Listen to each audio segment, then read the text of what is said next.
그림이 있는데 글씨 다 읽을 줄 알죠? 네, 같이 한번 읽을까요? 시작. 여러분 이 그림을 보시면서 무슨 생각이 듭니까? 대답 안 할 것 같았어요. 어떤 생각이 안 들어요? 자, 맨 왼쪽에 누가 있죠? 좀 한 단어로 얘기하면 이제 탄생이 있어요. 그죠? 자, 두 번째 뭐가 있나요? 뭐 유소년기가 있겠죠? 그 다음에 이제 조금 더 가면 청년기가 있고 장년기가 있고 노년기가 있어요. 자, 이렇게 하고 인생은 끝이 납니다.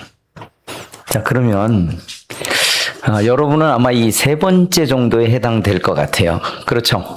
예.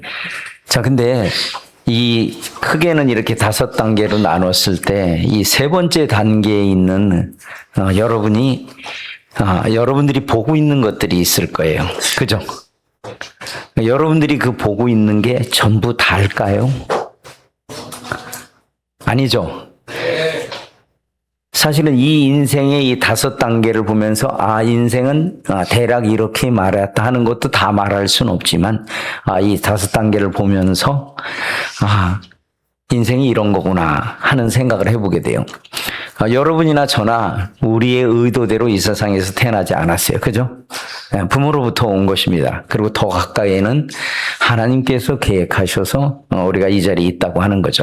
그래서 내가 예수님을 믿든 믿지 않든 어떤 큰 계획 속에 한 시간에 내 삶이 주어졌다고 하는 거예요.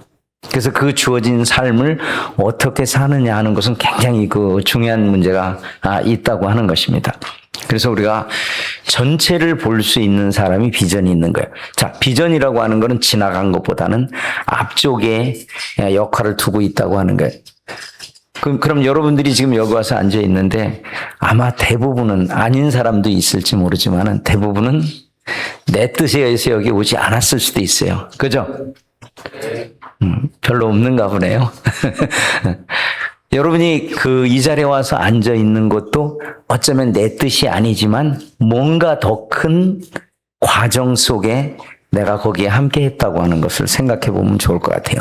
요즘은 이제 너무 생각을 안 해가지고 어떤 것을 이렇게 어려울 때가 있는 것 같습니다. 자, 요렇게 이제 대략 이렇게 나누고 있습니다. 그래서 사람의 성장이 이렇게 해서 이렇게 가요. 그럼 과연 그 시간 속에서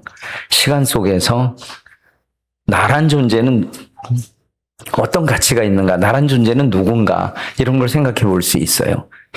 그리고 우리는 교육이라는 것을 통해서 우리가 인생이 이렇다 저렇다 이런 여러 가지들을 얘기할 수 있다고 하는 것이에요. 그럼 사람이 이 과정을 통해서 주어진 그 의미가 어떤 거냐? 자, 이 청소년기는 여기 나와 있는 대로 해서 중학교 관심 분야 이거 여러분들이 갖고 있는 거 대부분 이걸 지금 갖고 있죠? 없나요? 그러나 청소년기는 한 중간 과정으로서 다음 단계로 가기 위한 하나의 준비라고 하는 거예요. 그럼 우리가 무엇을 준비하느냐에 따라서 다음 단계가 정해진다고 하는 거예요. 조금 이따 제가 사무엘을 통해서 어떤 하나님께 그 일을 하셨고 계획하셨고 하는 것들을 이렇게 볼 수 있기로 해. 자, 학생들이 제가 이거를 이제 리서치를 좀 해봤어요. 대략 이렇습니다. 이게 100% 맞진 않겠지만 어느 정도 동의하시나요? 자, 제일 많은 게 이게 48.8% 거의 50%에 육박하는 게 공부 성적, 적성 이런 것들을 얘기한다고 그래요. 그 다음에 16%는 외모를 또 이렇게 생각한다고 그래요. 그리고 7.5%는 친구 관계, 그 다음에 이제 5.7%는 용돈 부족, 건강 이런데 제가 살던 시대에는요 가장 힘들었던 게 4번, 5번이에요 사실은요. 용돈을 거의 받지 못해서 우리 시대에는 거짓말을 많이 했어요. 요즘도 하는가 잘 모르겠어요. 그래서 책을 산다 그러고 그걸 갖고 다른 데 이용했던 이런 경험이 저도 있어요. 물론 오래전이긴 합니다만은 한 50년 전이긴 합니다만은 근데 그때는 그 돈도 받아내기가 굉장히 힘들었어요. 자녀들이 많아서 그걸 받기가 어려웠어요. 그래서 어떻게 하면 그 아버지 어머니 주머니에 있는 돈을 빼낼까 이런 고민을 많이 했어요. 그때는요. 그리고 저는 지금 현재 살아있는 건 제 형제들이 6남매입니다. 근데 실제로는 10남매였어요. 제가 저보다 위에 계신 분들도 2분 정도가 제가 보지 못했는데 돌아가셨고, 제 밑으로 동생도 2명이 이렇게 갔어요. 그래서 그때는 어떤 아프게 되면, 요즘 여러분들 생각에는 뭐 병원에 가면 된다고 생각하지만 그때는 그게 쉽지가 않았어요. 그래서 막 경기라고 하는 그 열이 오면요, 부모들이 막 들고 막 뛰었어요. 보건소라는 곳이 있거든요. 어쨌든, 지금과 그때는 세대가 많이 다르다 하는 이 초점을 제가 말씀드리기 위해서 이것을 했습니다. 그 다음에 이제, 여러분들이 굉장히 관심 갖고 있는 거예요. 저도 이제 이걸 조사하면서 제가 알았어요. 누가 맨날 쇼트 그래가지고 쇼트가 뭔지 몰랐어요. 그냥 영어 단어 뜻은 제가 알고 있습니다만은, 그래서 그런 거, 쇼폼 콘텐츠를 이용하는 거 자주 볼 거예요. 그런 뭐 인스타그램이라든지 릴스라든지 이런 거를 이렇게 저도 가끔가다 볼 때가 있어요. 이걸 아주 애용하는 그런 시대고, 또 AI를 여러분이 또 사용할 거예요. 여러분도 AI 사용하죠? 안 하나요? 핸드폰을 안 주셔서 사용을 못 하나요? 어쨌든 지금 일반적인 학생들 이런 시대에 이런 걸 갖고 있다고 하는 것입니다. 그 다음에 이제 가장 하고 싶은 일들을 이렇게 하니까 43.6%가 문화예술 활동을 하고 싶다 그래요. 그 다음에 13.5%는 모험 개척 활동, 그 다음에 12%는 과학 정보 활동. 이 모든 것이 요즘은 이거로 하나로 대비되고 있어요. 거의 이것만 가지면 만사 오케이 될 정도로 이런 걸 많이 갖고 있어요. 오늘날 어떻게 보면은 어른들이든 젊은이들이 가장 많이 중심 속에, 생활의 중심 속에 돼 있는 거예요. 그래서 일반적으로 보면은 평균적으로 이렇게 휴대폰을 사용하는 것을 이렇게 전 세대를 놓고 본다고 하면 적어도 8시간에서 10시간 정도, 그냥 놔두는 시간 포함해서 그렇게 사용하고 있다고 합니다. 참 많이 바뀌었죠. 자, 바뀌어도 안 바뀌는 것이 있다고 하는 거예요. 상황이 달라지더라도 안 바뀌는 게 있다고 하는 걸 여러분들이 생각해 보시면 될 것 같아요. 자, 그 다음에 이제 문제들이 있어요. 첫째는 이제 27.4%가 범죄와 폭력이 있어요. 그래서 요즘은 제가 한국을 떠난 지가 오래돼서 잘 모르겠는데 이런 것들이 있다라고 제가 리서치를 해보니까 나오더라고요. 그 다음에 이제 지금 어지러 여러분들에게 실감은 나진 않지만 이란 사태로 인해서 기름값이 오르고 경제가 안 좋다는데 여러분들에게 실질적으로 많이 와닿지는 않을 거라고 생각은 들어요. 근데 어쨌든 이런 문제들을 고민하고 있다고 하는 것이죠. 자, 그러면 우리가 이제 이런 것들이 있어요. 여기 지금 밑에 나열하고 있는 게 공부, 그 다음에 스마트폰, 게임, 음악 듣기, 패션, 외모, 친구 관계, 운동, 진로. 이런 것들이 이제 이거는 사실 청년들에게만 있는 건, 청소년들에게만 있는 건 아니고 모든 세대에 있는 것이에요. 자, 그러면 거기서 우리가 뭐를 생각해 봐야 되냐면 우리의 정체성은 뭐냐 하는 거죠. 그 다음에 우리 인생이 주어진 그 목적은 무엇인가를 또 생각해 봐야 돼요. 그래서 우리의 삶은 그 시대를 살아가는 것보다 더 중요한 것이 로케이션이에요. 방향이에요. 방향 설정을 잘못하면요, 영 엉뚱한 곳으로 간다고 하는 것이에요. 자, 우리가 알든 내가 원하든 원하지 않든 대부분 우리는 그리스도인 부모를 통해서 이것에 온 거로 알고 있습니다. 아닌 분들도 있겠지만 어쨌든 그런 속에서 우리가 이곳에 와 있으면서 무엇을 보낼까가 다음을 준비하는 거예요. 한 세대가 끝난다고 하는 것은요, 다음 세대의 새로운 탄생을 말하고 있는 거예요. 그 세대가 또 끝나면 새로운 탄생을 또 말하고 있는 거예요. 그래서 이게 연속 가운데 이루어진다고 하는 거죠. 그래서 어쩌면 여러분들이 다음으로 가기 위한, 어쩌면 여러분들이 그 학생 시절은 대부분 해봐야 대학을 졸업해도 16년 정도밖에 안 되잖아요. 맞나요? 6년? 예. 4년, 16년이죠. 이 16년에 실제로 우리가 배우고 두고 설정한 이것이 16년 이후의 삶에 큰 지대한 영향을 미친다는 거죠. 물론 이제 어느 시대가 가면은 내 의지와 관계없이 그런 것을 갈 수도 있다고 생각을 해요. 근데 여러분들이 그 상황 속에서 무엇을 준비하고 무엇을 해나가느냐에 따라서 여러분의 미래가 다르다고 하는 것이요. 저는 물론 뭐 공부만 잘해야만 된다고 생각하지는 않습니다. 제가 이런 걸 이렇게 살펴보면요. 예전에 이제, 저는 이제 학생 때는 제가 공부를 좀 한 사람이에요. 자랑 같아서 좀 죄송하긴 한데, 제 평균 점수가 거의 뭐 98점 정도 나왔어요. 근데 12년까지는 아주 열심히 살았어요. 근데 16년이 지난 다음에는요, 엉뚱한 아주 이상한 삶을 살았어요. 저는 그리스도인 부모에서 태어나지 않았어요. 그래서 그리스도인의 그 배경이라든가 이런 게 전혀 없는 가정에서 자랐어요. 그리고 제가 예수님을 믿게 된 것도 20대 중후반에 맞게 됩니다. 그래서 어떻게 가야 할지 그 시기에 그 준비가 너무나 그 공부라는 것에 갇혀 있다 보니까 제가 고등학교를 졸업하고 난 이후에 방탕한 생활에 빠져 들어갔어요. 그래서 이제 저는 그때부터 여러분들이 좋아하고 하는지는 잘 모르겠어요. 제 시대 때는 이 헤비메탈이라는 게 있었거든요. 그래서 음악을 시끄럽게 하고 막 열정적으로 막 이렇게 제가 그런 업에도 종사를 했어요. 돈도 그때는 많이 벌었어요. 청년 때인데. 다른 사람이 한 달 일하면 4만 원 버는데 저는 4시간만 일해도 14만 원을 받았어요. 그래서 그 버는 돈을 갖고 친구들과 제 주변에 있는 사람에게 술 사주고 뭐 담배 권하고 막 이런 걸 제가 다 했어요. 돈벌이가 좋으니까. 근데 그 과정은 물론 제가 예수님을 믿게 되는 하나의 과정 속에 있었어요. 근데 지금 이렇게 돌이켜서 보면은 그것이 다 올바랐다라고 이렇게 말하기는 어렵다는 거죠. 그러나 제가 예수님을 믿게 되는 어떤 그런 과정 속에 있었던 거. 자, 같이 한번 읽을까요? 시작. 하나님의 소원하며 가운데 주님께서 주의 중에 이 천한 것을 참으로 사랑해 주시고 저를 기억하셔서 주님의 종을 잊지 않으시고 이 종에게 아들을 하나 허락하여 주시면 저는 그 아이의 한평생을 주님께 바치고 사도를 그의 머리에 대지 않도록 하겠습니다. 이거는 지금 누구의 기도죠? 여러분 한나 다 아시죠? 혹시 모르시는 분 있어요? 손 들어보실래요?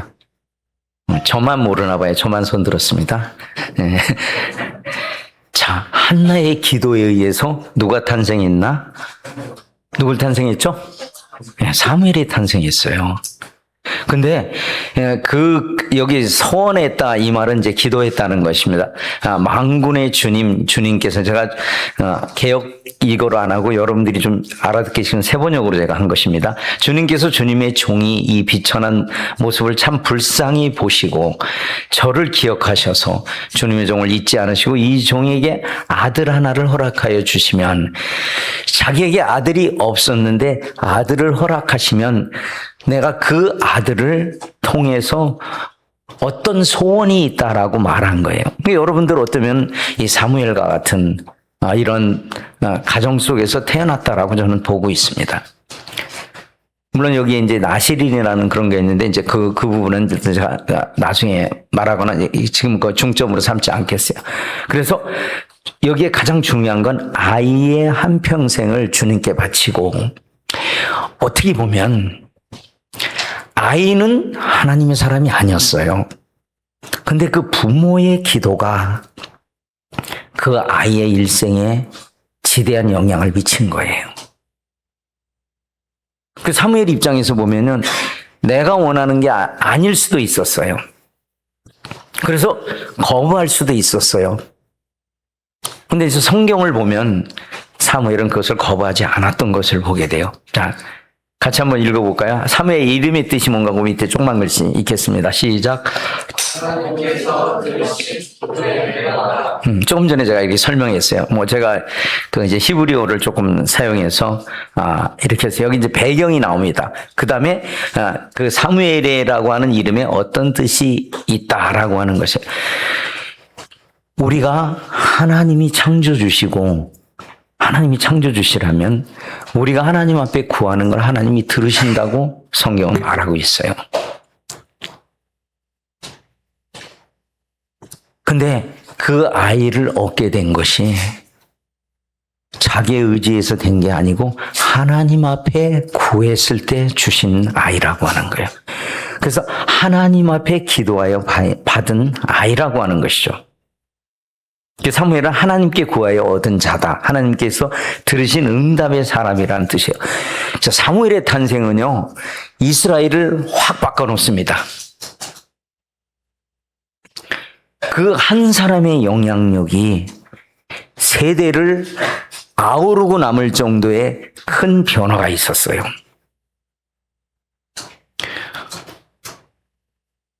이것이 우리 모든 사람들에게 주어진 것이에요. 특별히 우리 학생들에게 그런 부분들을 많이 이렇게 보여준다고 생각하고 있어요. 자, 그리고 이제 사무엘이 그런 선택에 의해서 태어난 배경을 갖고 있고, 여기 또 같이 읽겠습니다. 시작. 여호와께서 사무엘을 부르시는지라 그가 내가 여기 있나이다 하고 애석하게도 사무엘 입장은 애석할 수도 있을지 모르겠습니다. 근데 그는 그래서 엘리라고 하는 제사장에게 맡겨졌어요. 그리고 그냥 이 성막 근처에서 이렇게 생활하게 됐어요. 늘 거기서 뭐 허드렛 일도 했을 거고 그런 걸 보게 됐어요. 근데 어느 한 날 하나님의 음성이 사무엘에게 들렸어요. 근데 여기서 중요한 포인트는 먼저 이거 다 기록은 안 해놨습니다만 하나님께서 사무엘을 부르는데 사무엘이 음성은 들리는데 그게 누구인지를 몰랐어요. 그리고 그와 같이 자던 엘리 제사장은 그 소리를 또 듣지 못했어요. 우리에게 어떠한 것이 들려진다고 하고 그걸 내가 들을 수 있다고 하는 것은요, 인생의 아주 중요한 부분을 열 수 있다고 하는 것입니다. 그 들려진 그것이 우리의 인생에 너무나 지대한 영향을 미친다고 하는 거죠. 그래서 우리가 그 들을 수 있는 그 준비를 해야 하는 것이 여러분들의 삶의 목표가 되기도 합니다. 자, 19절 같이 읽겠습니다. 시작. 사무엘이 사람의 여호와께서 그와 함께 계셔서 그의 발이 하나도 땅에 떨어지지 않게 하시니 밤에서부터 그일새까지 온 이스라엘이 사무엘의 여호와의 선지자로 되시를 이끌 알았다. 이렇게 선택된 그는 이제 하나님께서 임재하시는 곳에서 자라게 됩니다. 근데 여기 더 놀라운 것은 그가 어떤 뛰어난 그런 것에서 이루어진 게 아니라 그와 함께 계셔서, 자, 누가? 여호와께서. 그가 말하는 것이 떨어지지 않았다는 것은 그가 말하신 것이 이루어졌다라는 말로 해석을 하시면 됩니다. 근데 그 과정이 뭘 얘기하냐면 여기 이제 단에서 브엘세바라고 하는 것은 뭐냐면요, 이스라엘 전체를 표현할 때 하는 걸 말하는 거예요. 저 끝이, 북쪽 끝이 단이고 브엘세바가 가장 남쪽. 이것이 이스라엘 사람들이 활동한 영역이에요. 근데 그 영역의 모든 곳이 사무엘은 여호와의 선지자로 세우심을 입은 줄 알았더라. 이제 그가 부모의 기도에 의해서 그가 하나님께서 임재하신 곳에서 자라서 그가 그것을 배우고 하면서 이후에 한 나라를 아우를 수 있는, 한 나라의 많은 것들을 할 수 있는 중요한 사람이 되었다라고 말하는 것입니다. 누가 세웠냐고요? 여호와께서 세우셨다는 거예요. 그리고 그 사람만 아는 게 아니라 다른 사람도 그가 하나님이 세운 사람인 줄 알았다라고 말하고 있는 거예요. 그래서 우리가 어떤 삶을 사느냐가 엄청나게 중요한 거죠. 자, 또 이것도 읽겠습니다. 시작. 여호와의 교회가 블레셋 사람들의 지방에 있을지 기록하자. 자, 이 여호와의 교회라고 하는 것은 그 하나님의 임재를 상징할 수 있습니다. 근데 여기서 이제 블레셋 사람은 이스라엘의 대적이에요. 근데 이스라엘이 전쟁을 하다가 이스라엘이 그 하다가 하나님의 임재였던 여호와의 교회를 뺏기게 돼요. 그래서 이미 적국에 넘어간 그 가장 귀중한 걸 뺏긴 거예요. 쉽게 말하면 그 왕의 존엄을 상징하는 것은 옥새라는 게 있어요. 그 옥새는 모든 것을 실효성 있게 제정한 것을 확인해 주는 거예요. 그래서 이것을 딱 찍으면 이게 법화돼서 이걸 실행해야 되는 거예요. 그것보다 더 중요한 것이 여호와의 언약궤예요. 근데 그걸 뺏겼어요. 이것은 굉장한 그 수치의 한 부분들을 보게 돼요. 그럼 이 수치를 누가 해결하느냐를 우리가 생각해 볼 수 있다고 하는 것이죠. 자, 7장 1절 2절을 같이 읽겠습니다. 시작.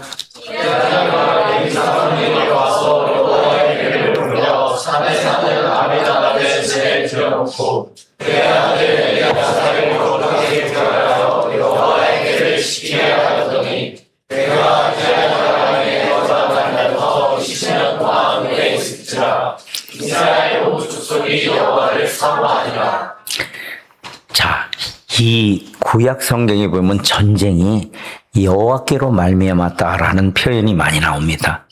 여기에도 이 똑같은 얘기를 말하고 있는 거예요. 여기에 이제 엘리야사를 거룩하게 구별하여 여호와의 길을 지키게 했다. 하나님의 언약궤를 중요시 여기고 가장 중요하게 여겼다는 그런 표현입니다. 그 언약궤가 이스라엘에게 돌아오고 나니까 20년 동안 그 사람들에게 평화가 있었어요. 그리고 이스라엘 모든 민족이 하나님을 사랑했어요. 자, 우리가 일부는 사람들이 오늘날을 보면 믿을 수 있어요. 근데 온 사람들이 다 믿을 수 있는 것은 확률론적으로는 굉장히 적은 것입니다. 근데 그 일에 하나님의 임재가 있으면 그것을 변화시킬 수 있다고 하는 것입니다. 9절 10절도 읽겠습니다. 시작. 사무엘이 정성을 너느냐 하나를 가져다가 온전한 번제를 여호와께 드리고 이스라엘을 위하여 여호와께 부르시되 여호와께서 응답하셨더라. 사무엘이 번제를 드리되 블레셋 사람이 이스라엘과 싸우려고 가까이 있네. 그날에 여호와께서 블레셋 사람에게 큰 은혜를 받아여 그들을 어지럽게 하시니 그들이 이스라엘 앞에 패하시더라. 여기 지금 전쟁이 있습니다. 근데 전쟁이 시작되기 전에 먼저 무엇을 했는가를 보게 돼요. 이 사무엘은 그렇게 자라났고 그 하나님에 대해서 배우기 시작을 했어요. 그리고 그가 제물을 가져와서 온전한 번제를 하나님께 드리고 여호와께 드리고 이스라엘을 위해서 간절히 하나님께 구했어요. 하나님이 응답을 하셨어요. 우리의 삶에서 오늘날로 말한다면 한 예배를 말할 수 있는 것입니다. 하나님과 관계 회복을 통해서 우리는 온전해질 수 있다고 하는 것을 보게 됩니다. 그리고 그 전쟁의 승리는 우리의 잘남과 우리의 지혜와 우리의 어떤 뛰어난 것으로 승리하지 않았다고 하는 것이에요. 하나님께서 그들을 향해서 내리셨다고 하는 것입니다. 제가 읽겠습니다. 사무엘이 돌을 취하여 미스바와 센사에 세워 이르되 여호와께서 여기까지 우리를 도우셨다 하고 그 이름을 에베네셀이라 하니라. 하나님이 여기까지 우리하고 함께 하셨다는 인정입니다. 우리가 어떤 일을 행하고 어떤 일을 했을 때 가장 먼저 하나님과의 관계를 생각하고 그 관계 속에서 하나님이 우리를 여기까지 도우셨다. 그런 고백이 있을 때 우리는 비전 있는 사람들이 되는 것입니다. 13절 14절 같이 읽겠습니다. 시작.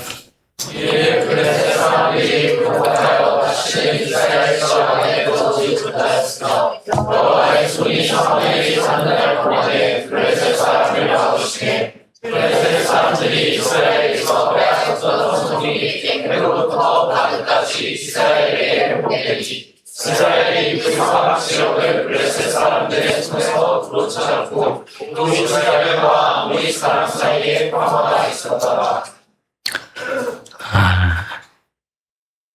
누가 사무엘이 사는 날 동안에 하나님께서 사무엘을 바라보시고 행해 주신 것을 말하고 있습니다.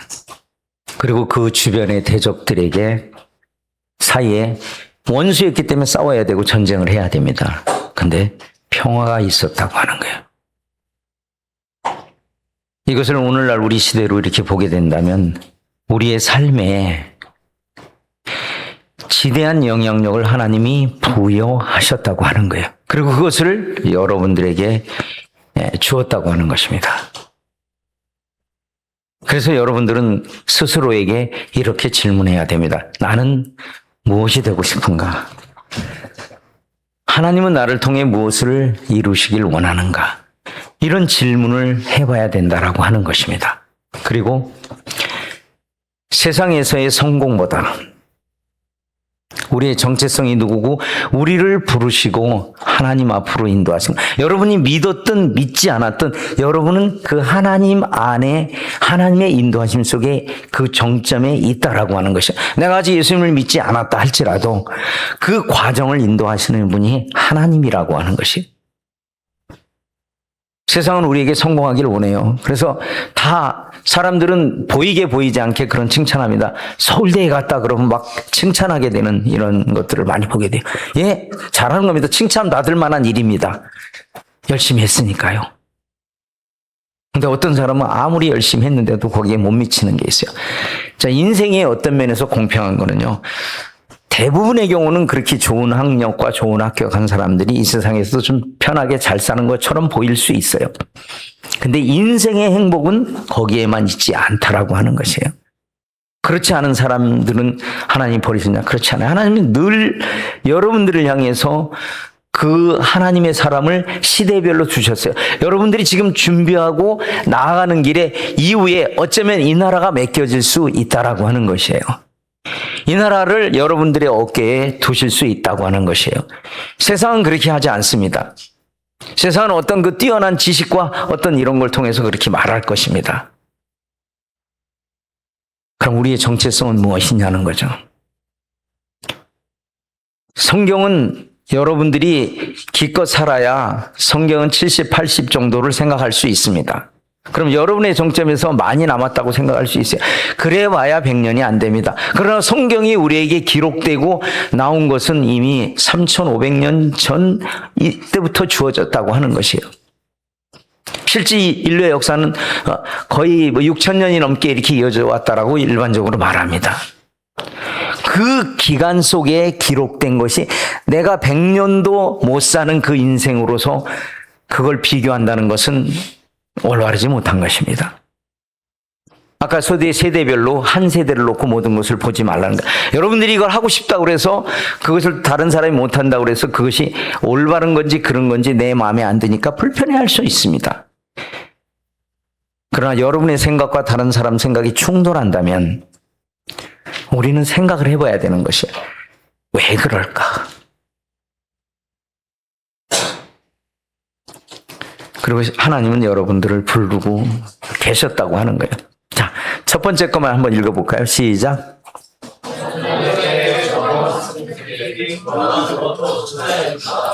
그러면 우리가 하나님을 따라가야 되니까 공부는 나 안 하고 옛날에 그렇게 좀 가르친 적이 있어요. 공부는 못해도 교회만 잘 참석하면 된다. 우리 선배님들이 그렇게 많이 말씀하셨어요. 예, 원론적으로는 맞는 얘기입니다. 근데 우리는 각자의 신분에 따라서 최선을 다해야 할 것을 말하고 있어요. 결과가 아니라 과정 속에서 우리가 어떻게 했느냐가 중요한 거예요. 그래서 여러분이 학생이라면 당연히 공부를 해야 되는 것입니다. 결과는 직접적으로 관련이 없을 수도 있습니다. 자, 두 번째, 여러분들이 시간을 계획해서 말씀을 듣는 것에 또 투자를 해야 되는 거예요. 여기 지금 좋은 투자 방법을 얘기하는 거예요. 주식 투자가 아니라 여러분의 인생을 어떤 것으로 투자할까를 말하는 겁니다. 그 다음에 나쁜 친구와 나쁜 습관을 끊는 것도 그것도 투자예요. 그리고 기도하고 예배하는 것도 투자입니다. 그 다음에 복음을 위해서 내가 어떻게 내 옆에 있는 아이가 아직 친구가 구원받지 않고 있다면 그를 위해서 기도하고 그를 위해서 투자하는 거예요. 작게는 그의 마음을 사기 위해서 과자를 사서 선물한다든가 그가 좋아하는 걸 선물하는 것도 이런 것입니다. 그리고 지금은 여러분들이 학생이기 때문에 경제력이나 모든 것이 다 적게 느껴질 수 있다고 하는 것이죠. 근데 하나님은 한 번도 하나님 앞에 드린 삶이 양으로 평가하신 적이 없어요. 양으로 평가하지 아니고 네가 했느냐 안 했느냐를 보신다고 하는 거예요. 이것이 우리가 더 나은 가치를 위해서 투자하는 것입니다. 그리스도인은 눈앞의 편안함보다 하나님의 영원한 가치를 보고 투자하는 사람이라고 하는 것이죠. 그런 투자를 하게 될 때 우리는 좋은 결과를 맺게 돼요. 왜냐하면 결과는 그리스도인의 삶의 대부분의 결과는요. 우리의 것이 순종이라고 하는 것이 있습니다마는 대부분 하나님께서 이미 오래전에 기록해 놓으신 것들을 통해서 우리에게 보여주시고 나타내 주시는 거라는 거죠. 그래서 하나님이 가치를 둔 그것에 우리가 따라가게 된다면 그 투자는 올바른 투자라고 하는 것입니다. 사무엘상 7장 17절 같이 읽겠습니다. 시작.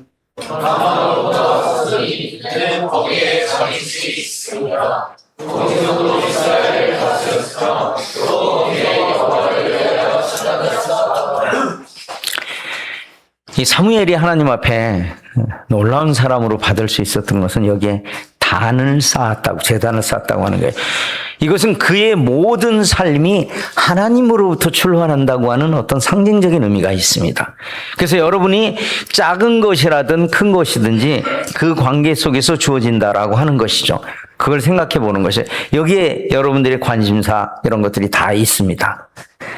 우리가 탄생이 할 수도 있고 일란성 쌍둥이가 태어났다 그래도 우리는 사실 다 다릅니다. 이것이 하나님께서 사람을 창조한 아주 기이한 놀라운 일입니다. 또 유년기를 이렇게 보냅니다. 그래서 유년기는 우리에게 가치관이 있고 청소년기를 우리가 선택의 기로에 남습니다. 12학년이 되면 우리가 다음에 뭐를 가야 될 것인가를 생각해야 한다는 거죠. 그 다음에 이제 이런저런 걸 끝쳐서 마지막에서는 우리가 가장 가치 있고 행복한 인생이 무엇인가를 생각해 보게 돼요. 자, 그럼 하나님이 슈퍼맨이나 슈퍼우먼처럼 놀라운 사람들 들어서 놀라운 능력을 통해서 그걸 해줄 수도 있지 않느냐. 근데 하나님 참 놀라우신 분이라고 하는 것은 어떤 게 그렇게 놀라우냐면요. 하나님께서 준비하시고 모든 걸 제공하시는데 그걸 우리를 통해서 하신다고 하는 거예요. 우리가 연약하고 여전히 어른이 돼도 부족하고 잘못도 합니다. 근데 하나님은 그런 완전하지 않은 우리를 통해서 하나님의 일을 이루시길 원한다고 하는 거죠. 그리고 우리의 참 비전은 어떤 것이냐면 세상은 많은 것들을 보여주지만 진정한 우리의 비전은 예수님 안에 있다고 하는 것이죠. 우리를 빛으로 이렇게 불러주셨다는 겁니다. 여기 그 가운데에 있는 그 슈퍼맨 그 마크에 있는 영어 한번 같이 읽어볼까요? 시작. 무슨 말인지 알죠? 이거는 내가 뛰어나다는 게 아니라 여기 with God이라 했어요. 함께. 하나님과 함께 했을 때 우리가 강해지고 우리가 할 수 있는 건 하나님과 함께 할 때 이루어진다라고 하는 것입니다. 여러분 이런 것에서 지금 많은 소망을 찾고 있을지도 몰라요. 그럼에도 불구하고 예수님은 우리 중심에 계셔야 하는 분이라고 하는 것이죠.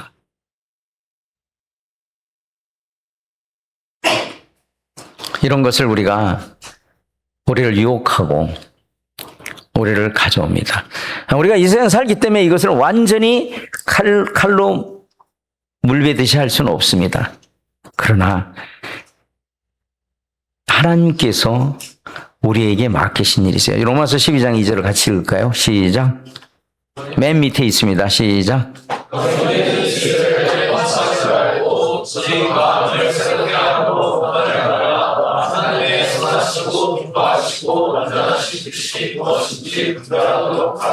이것이 하나님께서 여러분들을 향한 비전입니다. 아, 나는 연약해. 나는 부족해. 내가 이런데 뭘 하겠어. 이건 하나님께로부터 온 말이 아니에요. 자각을 하고 뭐 이렇게 할 수 있을지 모르지만 하나님은 우리를 이렇게 평가하지 않으십니다.